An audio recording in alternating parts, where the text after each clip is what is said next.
Madiga reservation పోరాట సమితి ఆధ్వర్యంలో 3వ రోజు దీక్షలు కొనసాగిస్తూ ఉన్నాం.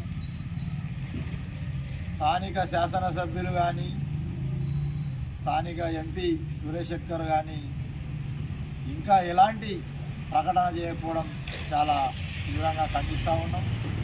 మార్కెట్ కమిటీపై వెంటనే ప్రకటన చేయాలని కోరుతూ ఉన్నాం.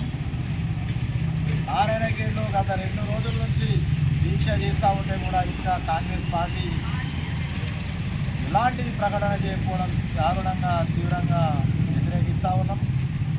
ఎలక్షన్లప్పుడు ఒక తీరు, ఎలక్షన్లలో గెలిచిన తర్వాత ఓట్లేసిన తర్వాత ఒక తీరు వ్యవహరిస్తూ ఉన్నారు. వెంటనే ప్రకటన చేయాలని కోరుతూ ఉన్నాం.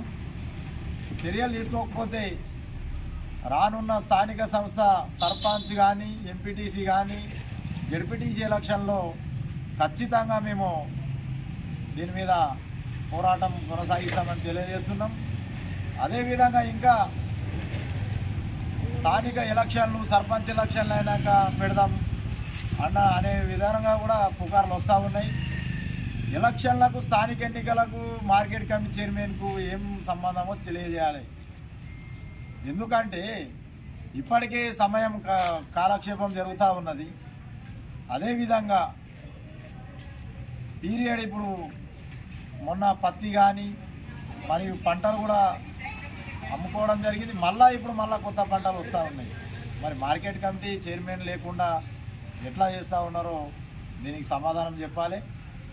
అదే క్రమంలో కేవలం దళితులకు వచ్చిందనే ఉద్దేశంతో, ఎస్సీలకు వచ్చిందనే ఉద్దేశంతో దీన్ని నాన్సే ధోరణి చేస్తూ ఉన్నారు.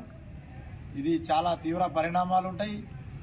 మీ పార్టీకి కూడా గౌరవం దక్కే విధంగా పార్టీ బదలం కాకన్నా ముందే మీరు దీని మీద తీసుకుంటే మీకే మేము కృతజ్ఞతలు తెలియజేస్తాం. లేని పక్షంలో దీనికోసం మేము ఎంతవరకైనా మేము పోరాటం చేస్తామని కూడా ఈ సందర్భంగా తెలియజేస్తున్నాం.